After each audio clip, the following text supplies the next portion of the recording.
Eran las 7:32 de la mañana cuando Kevin me besó la frente mientras yo aún estaba medio dormida.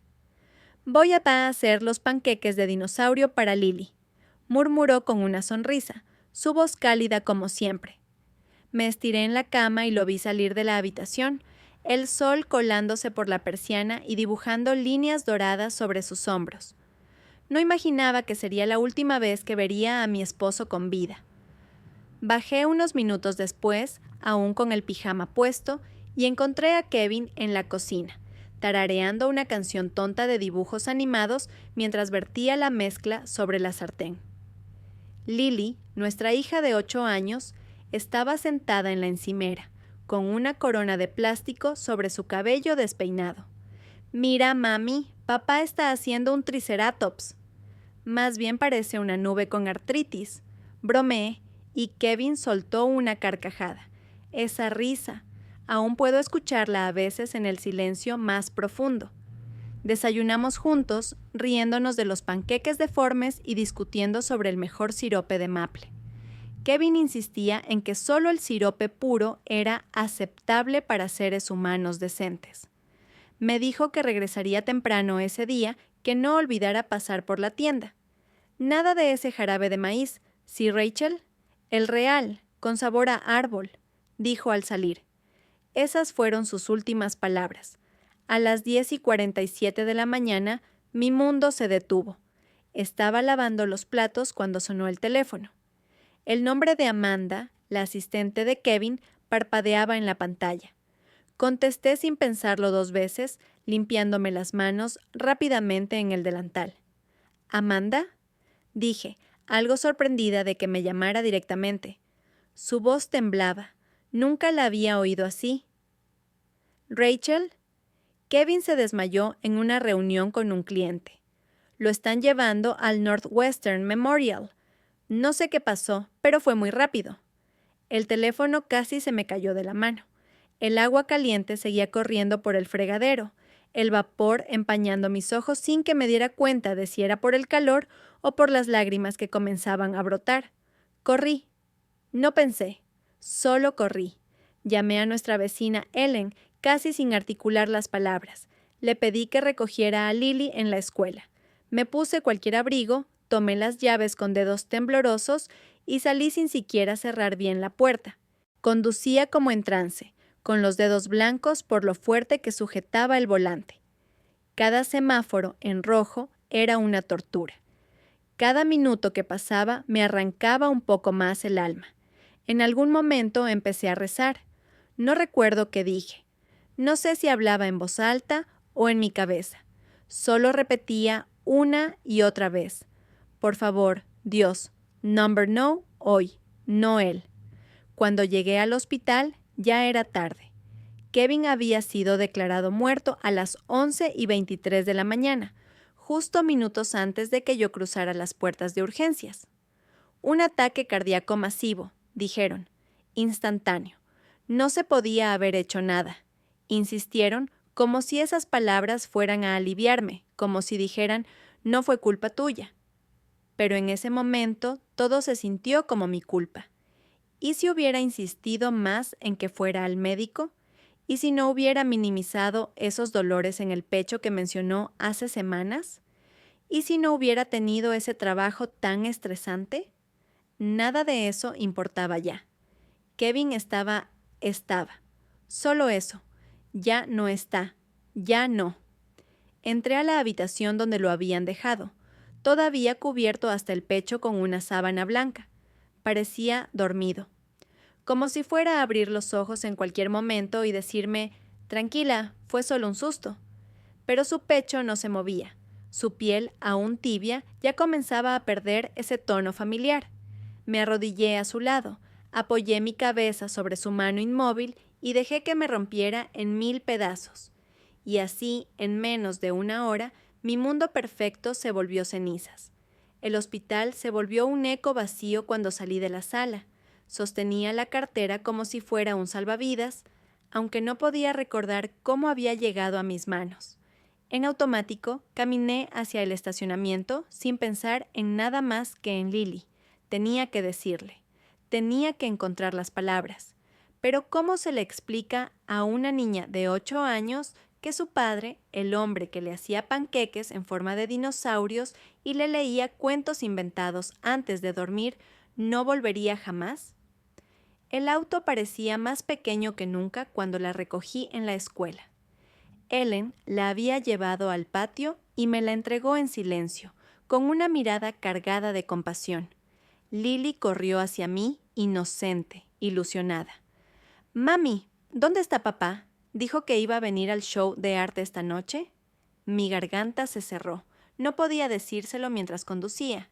Detuve el auto al costado del camino, apagué el motor y me volví hacia ella. Sus grandes ojos azules me observaban con expectación, esos ojos que había heredado de Kevin y que ahora me partían el alma. «Cariño, hoy pasó algo muy triste». «¿Qué pasó?», preguntó con la inocencia temblando en su voz. Le tomé las manos. Estaban frías. «Papá se enfermó mucho en el trabajo. Su corazón dejó de funcionar. ¿Y los doctores? ¿Pueden arreglarlo?» Su esperanza me desgarró. Cerré los ojos un instante, tomando aire. Al abrirlos, ya no podía contener el llanto. «No, mi amor, los doctores no pudieron hacer nada. Papá murió hoy». El silencio fue inmediato. Luego llegó un sonido que jamás había escuchado de ella. Un grito seco, profundo, más allá de cualquier llanto que hubiera imaginado. Fue como si el aire se rompiera entre nosotras. «No», gritó. «No, no, no, yo quiero a mi papá. Mamá, tráelo de vuelta, por favor». La abracé tan fuerte como pude. Su cuerpecito temblaba y sus manos me golpeaban el pecho sin intención. Su llanto era como un puñal que atravesaba cada rincón de mí. «Lo sé, mi amor, yo también lo quiero de vuelta. Yo también». Lloramos juntas, ahí en el auto, al borde de una calle cualquiera, mientras el mundo seguía girando como si nada hubiera pasado. Más tarde, en casa, Lily se acurrucó en mi cama, abrazando una camiseta sin lavar de Kevin. Su olor todavía estaba ahí. La observé quedarse dormida, agotada por el dolor, y fui al baño para llorar sola. Me encerré, hundida en el suelo frío de la cerámica, y grité en silencio. El hombre con quien construí mi vida, con quien compartí cada victoria y cada herida, ya no existía. Y ahora me tocaba enfrentar el vacío, siendo fuerte por Lily, aunque yo misma estuviera hecha pedazos. La casa estaba demasiado silenciosa. Cada habitación parecía gritar la ausencia de Kevin. Los juguetes de Lily estaban esparcidos por el piso como si nada hubiera pasado, como si el universo se negara a aceptar que él ya no volvería a recogerlos en la noche, diciendo su clásico: «¿A quién se le cayeron estos dinosaurios invasores?». Después de acostar a Lily, aún abrazada a la camiseta de su padre, me quedé sola en la cocina. Todo olía a él, al café que solía preparar, al aftershave que usaba cada mañana. Incluso su taza seguía en la encimera con un pequeño residuo de café seco en el fondo. La toqué con las yemas de los dedos como si al hacerlo pudiera invocar su risa, su voz, su presencia. Pero todo lo que obtuve fue vacío. Encendí la televisión solo para no sentirme tan sola, pero no presté atención a nada. Me senté en el suelo del pasillo, ese lugar intermedio entre la sala y los cuartos, como si no supiera a dónde pertenecer. Ya no era esposa, ya no tenía ese nosotros. Ahora era solo yo y Lily. El dolor físico del duelo era algo que nadie te cuenta. Sentía que mi pecho estaba atrapado en un tornillo de presión, que cada respiración raspaba. No era tristeza solamente, era desesperación, confusión, ira, miedo, y sobre todo una sensación de abandono absoluto. Intenté llamar a mis padres. Mi madre respondió después de varios timbres, y lo que escuché al otro lado del teléfono me rompió un poco más. «Rachel, estamos en plena cena de cumpleaños de Sofía. ¿Puedes llamar mañana?» «Mamá». Mi voz era apenas un susurro. «Kevin murió esta mañana. Tuvo un infarto. Está muerto». Hubo un silencio. Luego escuché cómo cubría el teléfono y murmuraba algo. Cuando volvió a hablar, su tono apenas cambió. ¿Estás segura? ¿Ya te lo confirmaron? Tal vez fue un error. Vi su cuerpo. No es un error. Otra pausa. Más murmullos. Ay, mi amor, esto es muy grave, pero entiéndenos, todos están aquí. La comida, los invitados. Mañana estaremos contigo, ¿sí? Ni una promesa de ir de inmediato, ni una pregunta por Lily, ni una muestra real de preocupación. Olvídalo, mamá, no importa, dije antes de colgar. Me desplomé en el suelo otra vez y lloré como si pudiera llorar hasta desaparecer. Aquella noche fue la más larga de mi vida. No dormí, no comí. No pude apagar las luces porque el silencio y la oscuridad me resultaban insoportables. Alrededor de las 3 de la mañana, Lily despertó gritando por su padre. Corrí a su lado. Me aferré a ella, le acaricié el cabello y le hablé de él, de cuánto la amaba, de cómo jamás la dejaría sola aunque ya no pudiera abrazarla. Ella se quedó dormida de nuevo, respirando entrecortadamente. Yo me quedé despierta, observando el techo, preguntándome cómo se sobrevive a algo así. Y con el corazón roto entendí que esa sería solo la primera de muchas noches imposibles. Los días que siguieron a la muerte de Kevin fueron una niebla constante. Me movía, como un autómata, guiada por la necesidad de cumplir con lo que debía hacerse, pero sin realmente comprender cómo estaba logrando poner un pie delante del otro. Organizar un funeral para el amor de tu vida es una tortura que no se parece a nada más. Tuve que elegir entre entierro o cremación. Tuve que decidir qué traje debía llevar puesto en el ataúd. Me hicieron preguntas como: ¿quiere música en vivo o reproducción grabada? ¿Cuántas sillas prevé para los asistentes? ¿Flores naturales o sintéticas? Quise gritar. Quise desaparecer. ¿Cómo podía alguien esperar que yo tuviera esas respuestas cuando todavía no entendía cómo respirar sin él? Opté por una ceremonia sencilla, elegante, como a Kevin le habría gustado. Música suave, sin discursos vacíos. Solo la verdad, su vida, su impacto, su amor por Lily y por mí. La noche antes del funeral, Lily me pidió dormir conmigo. Acariciaba con sus pequeños dedos una foto de Kevin. ¿Va a estar en el cielo cuando lleguemos al funeral? No, amor, lo que veremos será su cuerpo, pero él ya no está allí. Ella asintió en silencio, con la sabiduría triste que solo los niños entienden cuando el dolor los toca demasiado pronto.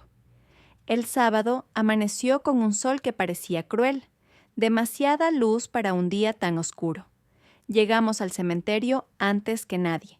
Yo quería un momento de silencio, un momento en el que pudiera mirarlo por última vez sin las miradas de los demás. Kevin y yo habíamos compartido todo, incluso el miedo a la muerte que él siempre enfrentaba con humor. Si me muero, que sea con corbata, por favor. Le puse el azul que usó en nuestra boda. Me temblaban las manos. La gente fue llegando poco a poco. Sus compañeros del trabajo, nuestros amigos de la universidad, vecinos, conocidos, todos ellos mostraban un dolor auténtico. Algunos lloraban abiertamente. Otros simplemente me abrazaban sin decir palabra. Y luego llegaron ellos, mis padres y Sofía. Tarde.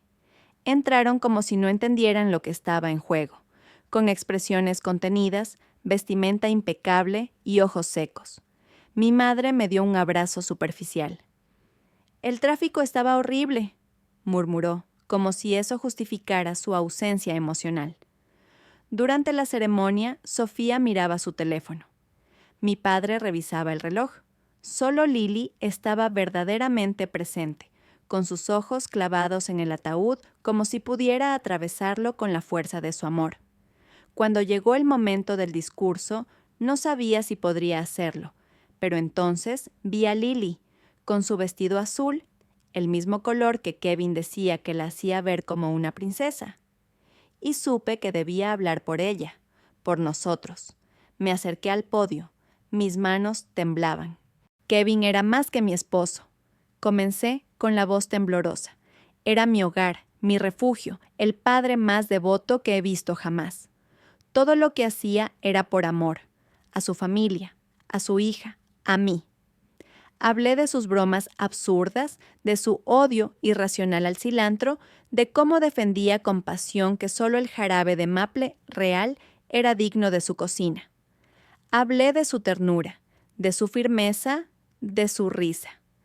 Si hay algo que Kevin me enseñó, dije al final, es que la familia no siempre está definida por la sangre, sino por el amor y la presencia.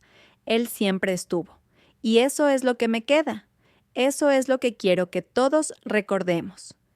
Miré a mi madre, a Sofía, a mi padre. Ellos bajaron la mirada. Después de la ceremonia, abrimos las puertas de casa para una pequeña recepción. La mayoría de los que vinieron ayudaron. Los colegas de Kevin llevaron comida. Mis amigas se encargaron de la cocina. Diana, mi suegra, se quedó al lado de Lily todo el tiempo. ¿Y mi familia? Se sentaron en el sofá, conversando entre ellos, aceptando condolencias como si fueran los protagonistas de esta historia. No limpiaron, no cuidaron de Lily, no me preguntaron cómo estaba. Vi a mi padre hablar con un tío al lado de las bebidas. Kevin estaba en camino a ser socio, ¿no? Seguro el seguro de vida dejó bastante. Rachel va a estar muy bien económicamente. Sentí una oleada de náuseas. Ese no era un funeral para ellos. Era una transacción emocional, una molestia.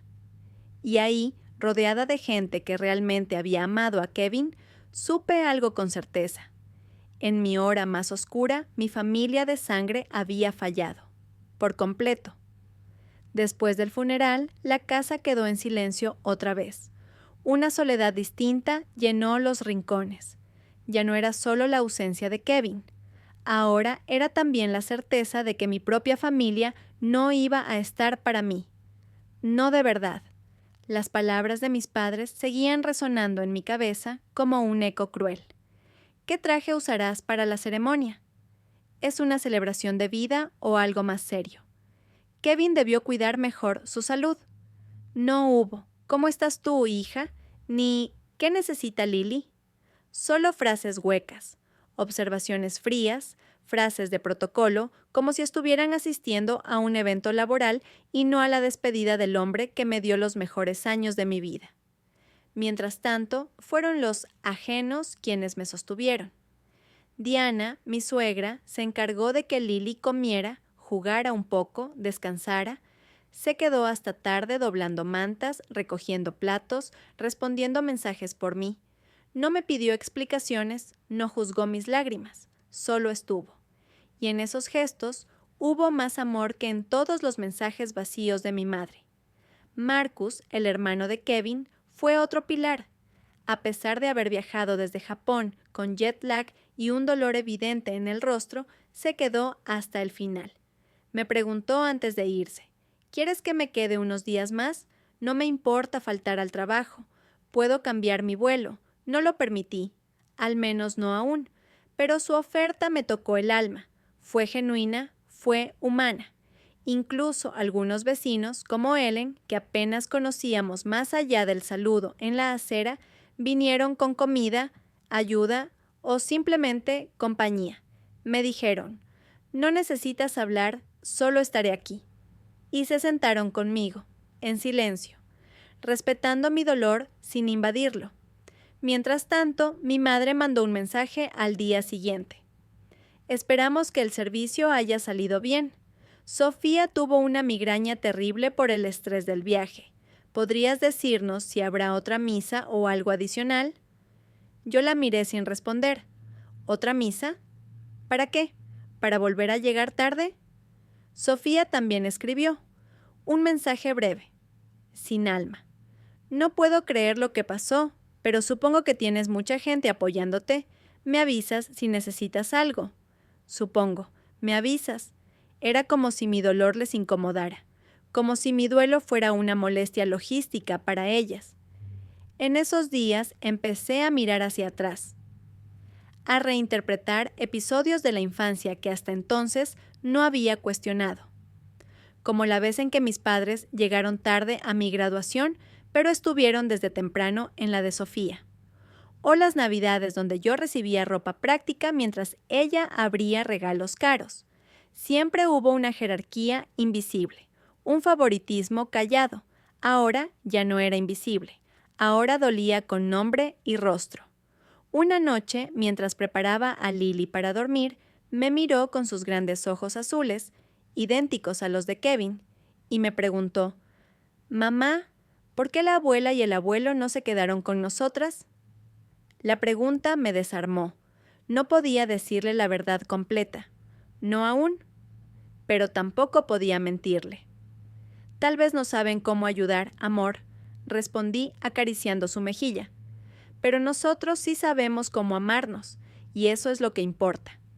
Ella me abrazó fuerte, como si quisiera llenarme de todo el amor que faltaba. Y ahí supe algo que cambiaría el rumbo de mi vida.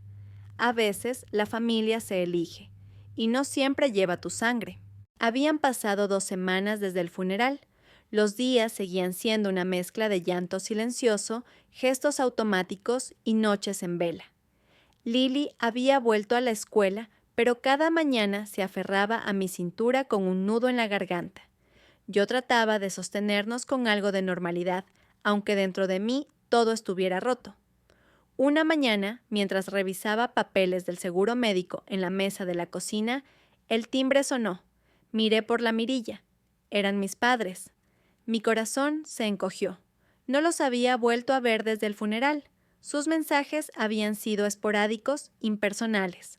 No esperaba visitas, menos aún sin aviso. Mi padre llevaba una camisa polo perfectamente planchada. Mi madre, impecable como siempre, se retocaba el maquillaje con un espejo de bolsillo mientras esperaban en el porche. Algo en sus gestos me heló la sangre. No venían por compasión, venían por algo más. Abrí la puerta. No sabía que vendrían, dije sin ocultar mi sorpresa. «Queríamos saber cómo estás», dijo mi madre, entrando sin esperar invitación.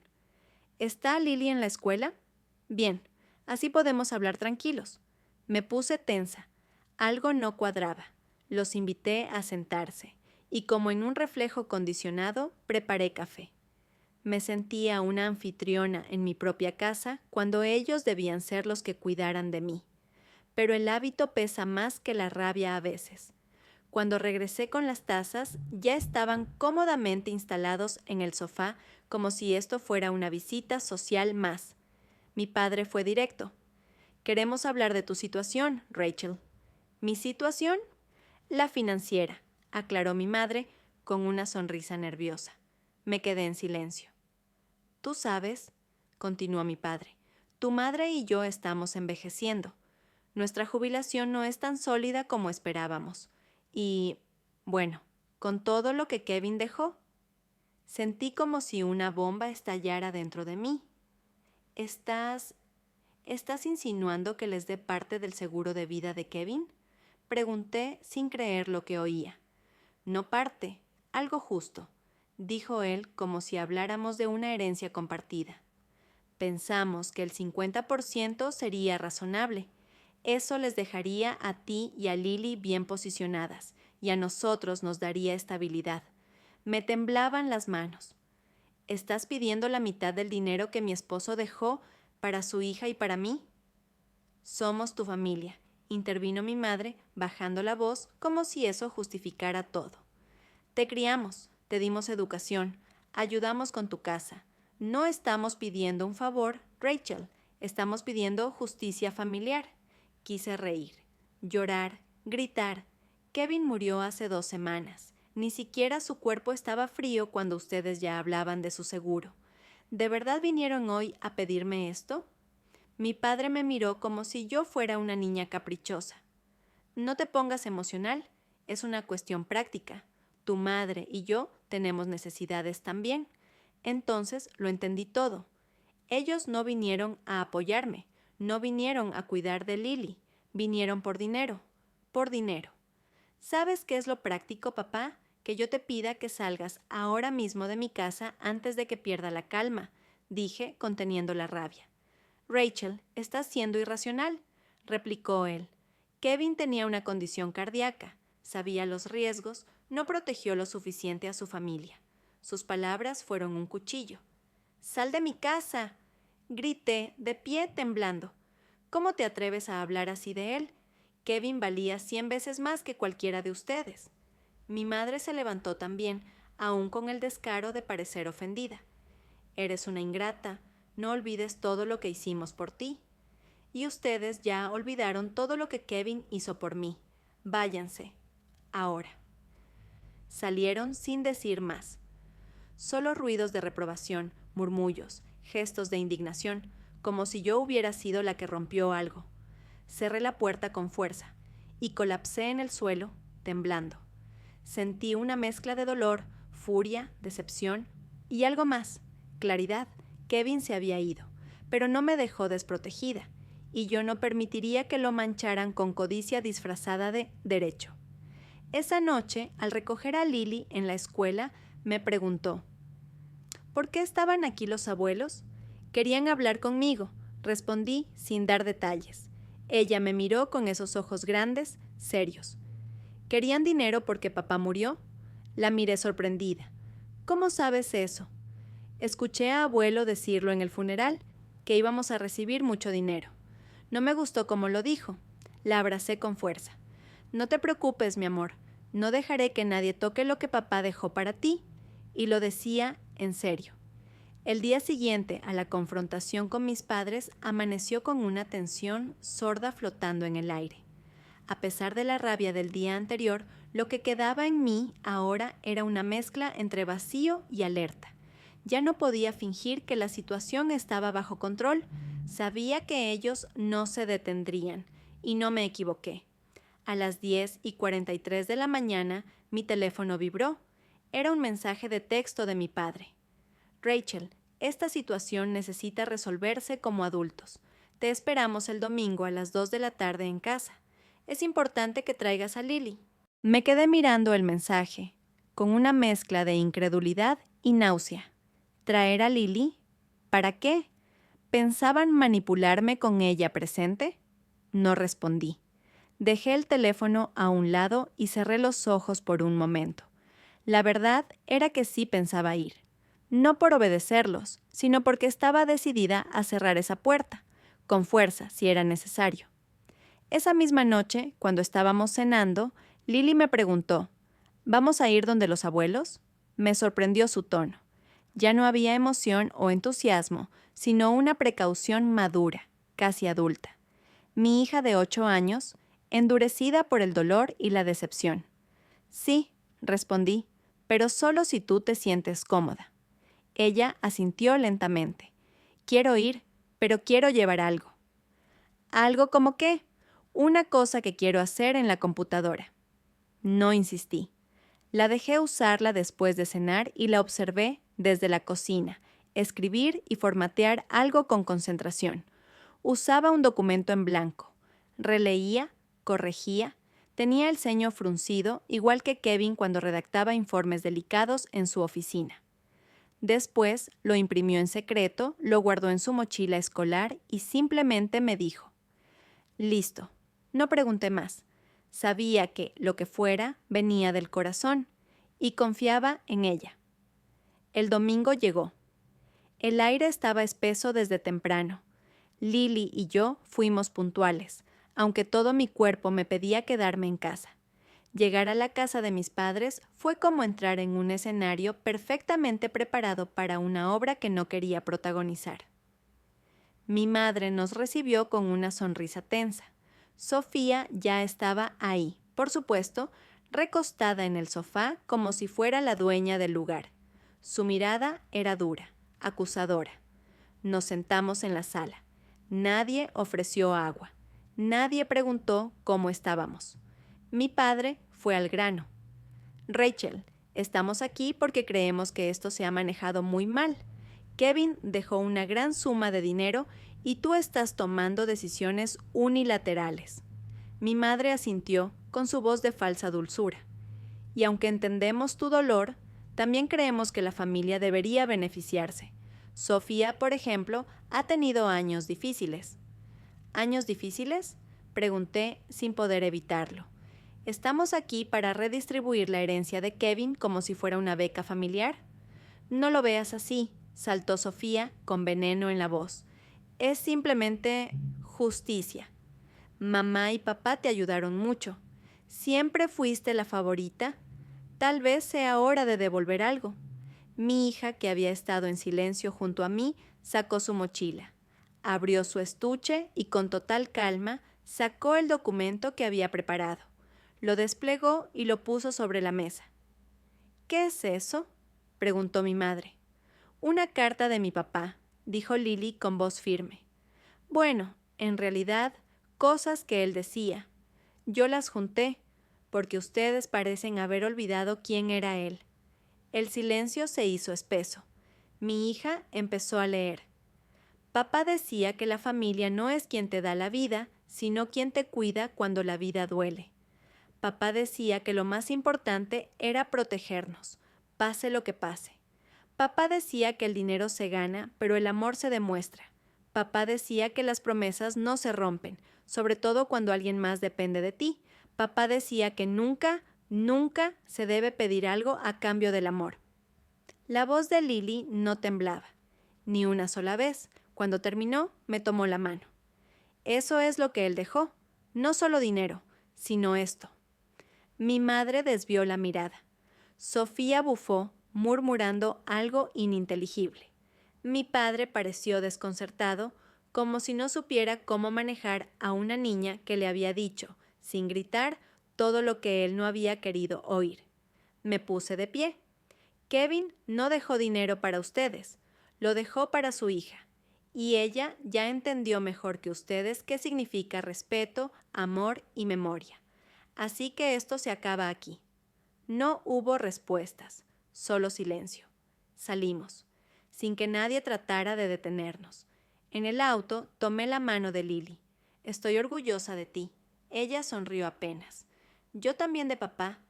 Después de aquella visita final a casa de mis padres, algo en mí cambió. No fue inmediato ni dramático. Fue sutil como el deshielo de un invierno largo, poco a poco sin hacer ruido, pero con fuerza imparable. Dejé de responder mensajes de ellos. Silencié el grupo familiar. No bloqueé a nadie, no grité en redes sociales, solo los dejé en pausa. Era lo mejor para mí y para Lily, pero la calma duró poco. Unos días después recibí una notificación de un bufete de abogados. Mis padres habían presentado una solicitud de reconsideración testamentaria.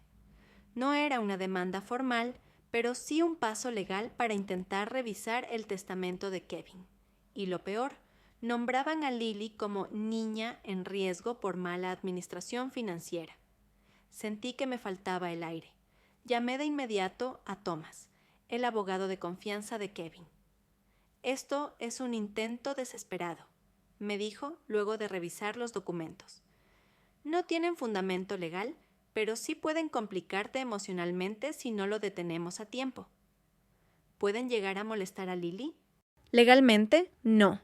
Pero el solo hecho de que la mencionen de ese modo ya es un acto de crueldad. Vamos a responder con firmeza. Colgué y me fui al cuarto de Lily. La encontré sentada en su escritorio, escribiendo en su diario. Ese pequeño cuaderno con dibujos de unicornios y estrellas se había vuelto su refugio. Cerró el diario al verme, sonrió tímida. ¿Todo bien, mamá? Sí, amor, solo quería verte. La abracé con fuerza, olía a lápices de colores y champú de frambuesa. Tenía la pureza intacta, a pesar de todo. Esa noche, al dormir, no pude evitar preguntarme cómo habíamos llegado a este punto. ¿Cuándo fue que mis padres dejaron de ser mis protectores y se convirtieron en una amenaza? Empecé a repasar mi infancia con otros ojos. Mi padre, siempre frío, calculador, poniéndome a mí como ejemplo de la hija que no da problemas. Mientras Sofía podía llorar, gritar y hacer berrinches sin consecuencias. Mi madre, siempre preocupada por las apariencias, por el qué dirán, más que por el que sentimos, yo acostumbrada a complacer, y Kevin, él fue la primera persona que me vio de verdad, que me escuchó sin corregirme, que me cuidó sin condiciones, y ahora que él no estaba, mi familia biológica mostraba su rostro más oscuro, pero la familia real, esa la construimos nosotros. Kevin lo había dicho muchas veces, la familia es quien se queda cuando todo lo demás se rompe. Y los que se habían quedado eran Marcus, sus padres, mis amigas, incluso los padres del equipo de fútbol de Lily, los que hacían la compra por mí, los que traían libros a Lily, los que dejaban flores sin nombre en la tumba de Kevin, mis verdaderos aliados. Esa semana, Marcus regresó de Japón. Se había organizado con su escuela para quedarse un mes completo. Cuando llegó, Lily corrió a abrazarlo como si fuera un superhéroe. «Tío Marcus, ¿trajiste dulces raros?» «Y más que eso», respondió sonriendo, «traje historias. Y traje tiempo. Mucho tiempo para ti». Me abrazó también. Un abrazo largo, seguro. «Vi los papeles», dijo en voz baja. «No estás sola. Vamos a enfrentar esto juntos. Ese día entendí algo importante. Los muertos pueden irse, pero los vivos que te aman, se quedan. Y los fantasmas verdaderos no son los que murieron, sino los que viven alimentándose de la codicia, la manipulación y el egoísmo». Pero yo ya no les temía. Thomas, el abogado, fue claro en nuestra siguiente reunión.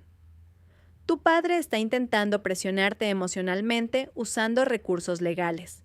Técnicamente, no puede impugnar el testamento sin evidencia de incapacidad mental, coacción o fraude, pero sí puede hacer ruido, arrastrarte por procesos innecesarios, agotar tu paciencia. ¿Y qué hacemos? Nos adelantamos, mostramos firmeza, y si es necesario, contraatacamos». Salí de aquella oficina decidida. Ya no era la viuda vulnerable que lloraba en la ducha para que Lily no la escuchara. Estaba en pie, por mí y por ella. Empezamos enviando una carta formal a mis padres, firmada por Thomas, exigiendo que cesaran las comunicaciones intimidantes y absteniéndose de incluir a Lily en documentos legales. Les advertimos que cualquier nuevo intento de contacto indirecto o interferencia sería respondido con una orden de alejamiento. Fue una jugada fuerte, pero necesaria. 2 días después, el teléfono sonó. Era Sofía. Dudé en responder, pero lo hice. «¿Qué quieres?», pregunté sin rodeos. «Mamá está llorando, Rachel», dijo con su tono melodramático habitual. «¿Cómo pudiste mandarles una carta tan cruel?» ¿Cruel? Lo cruel fue que pidieran la mitad del seguro de vida de mi esposo, Sofía. Lo cruel fue que usaran el nombre de mi hija para justificarlo. «Pero es que tú siempre fuiste la favorita, siempre tuviste todo», la vieja narrativa. «Y tú siempre tuviste el permiso para culparme de todo», respondí.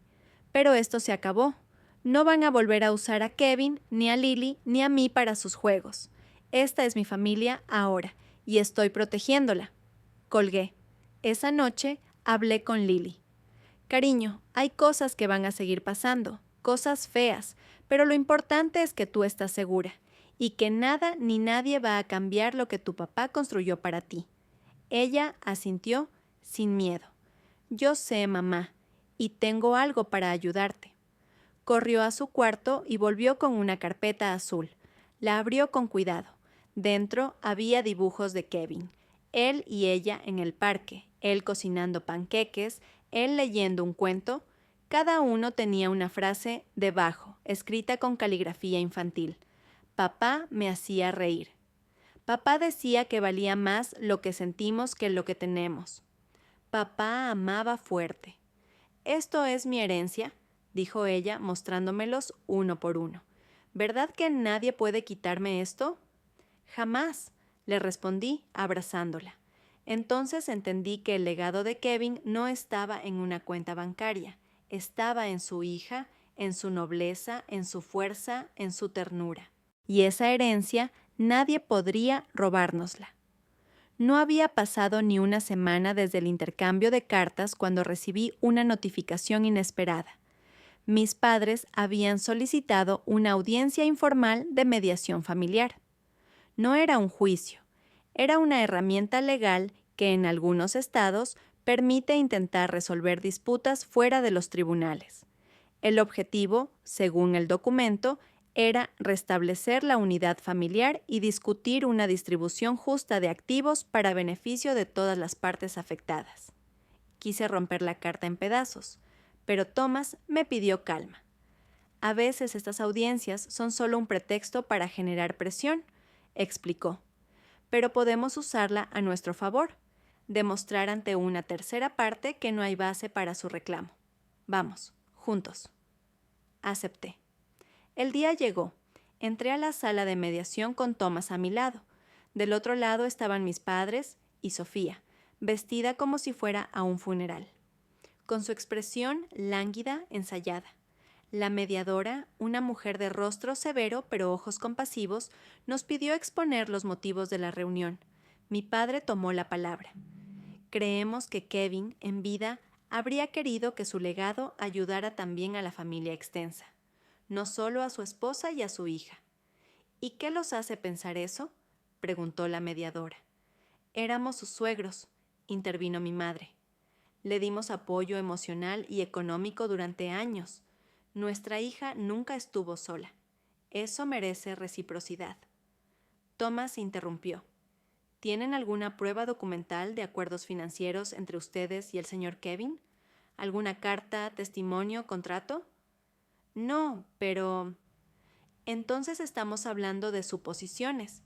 Y la ley no opera en base a suposiciones, señora. Sofía se puso de pie. Es que Rachel siempre se sintió superior, se quedó con todo, ahora está cómoda y no piensa en los demás. Me mantuve en silencio, observando, dejando que ellos se expusieran, hasta que la mediadora me dio la palabra. Mi esposo trabajó duro toda su vida. Planeó cada paso para asegurar que Lily y yo estuviéramos protegidas. No hay ninguna disposición legal, verbal o escrita que incluya a mis padres en ese plan. Al contrario, en los días más oscuros de nuestras vidas, ellos eligieron no estar. Esta reunión es la prueba de que no buscan unión familiar. Buscan dinero. Y no lo van a obtener.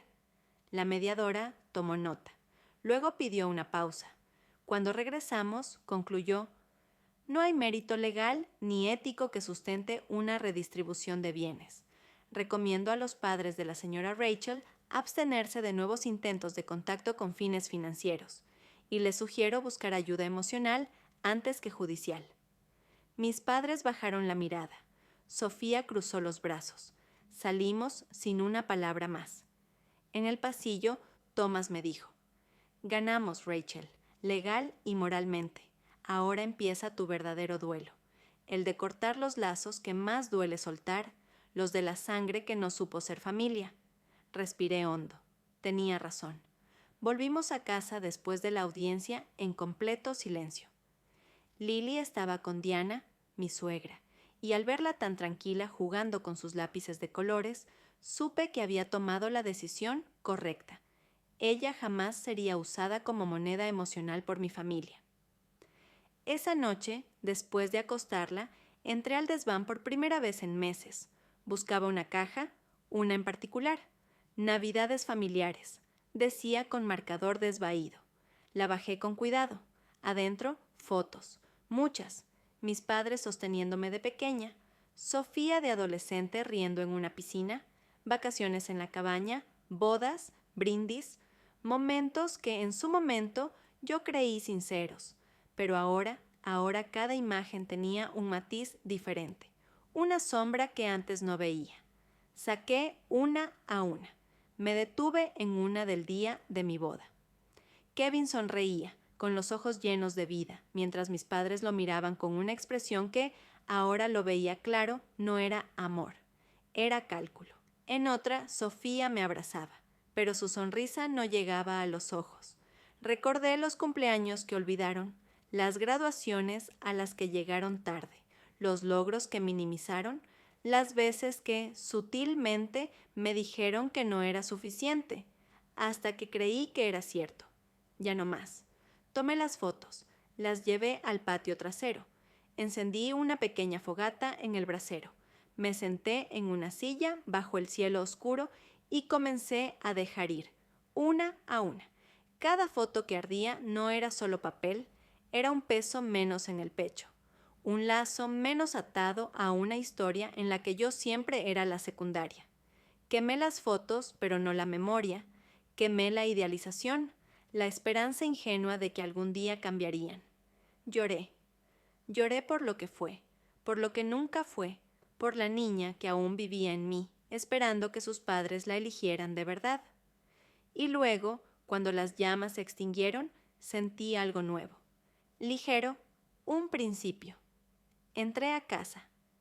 Lily dormía profundamente, con la cabeza sobre uno de los libros de cuentos que Kevin le leía. Lo tomé, lo cerré con ternura y lo puse a un lado. Me miré en el espejo del pasillo. Ojos cansados, sí, pero decididos. Ya no era solo la viuda, ni la hija desplazada, ni la hermana olvidada. Era Rachel Morgan, madre, sobreviviente y desde esa noche arquitecta de una nueva historia, la mía. Las semanas siguientes fueron lentas, casi silenciosas. La ausencia de Kevin seguía ahí, pero algo había cambiado. No el dolor, porque el dolor sigue. Lo que cambió fue el peso de todo lo que no era mío, la culpa heredada, la obligación de agradar, el miedo de ser vista como egoísta solo por proteger lo que amo. Ya no cargaba con eso. Me permití sentir sin explicaciones, llorar sin vergüenza, sonreír sin culpa. Lilis y yo comenzamos nuevos pequeños rituales.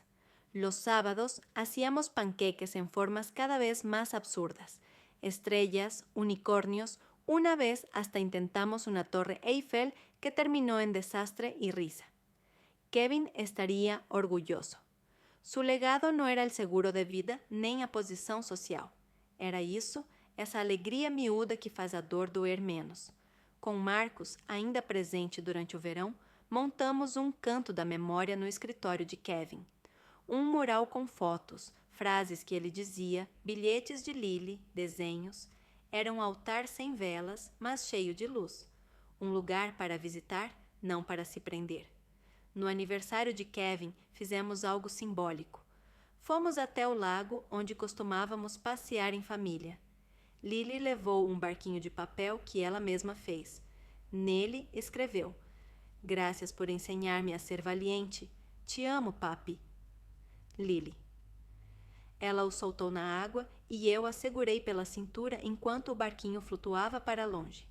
Não dissemos nada. Não precisávamos. Minhas mensagens ficaram sem resposta por parte dos meus pais. Também não insisti. A distância era agora um limite saudável, não um buraco a preencher. Entendi, enfim, que nem todo vínculo de sangue merece ser nutrido.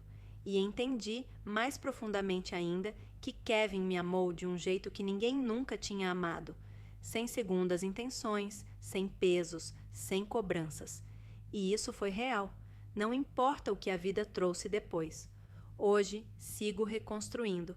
Voltei a trabalhar algumas horas por semana, escrevendo para um blog de apoio ao luto.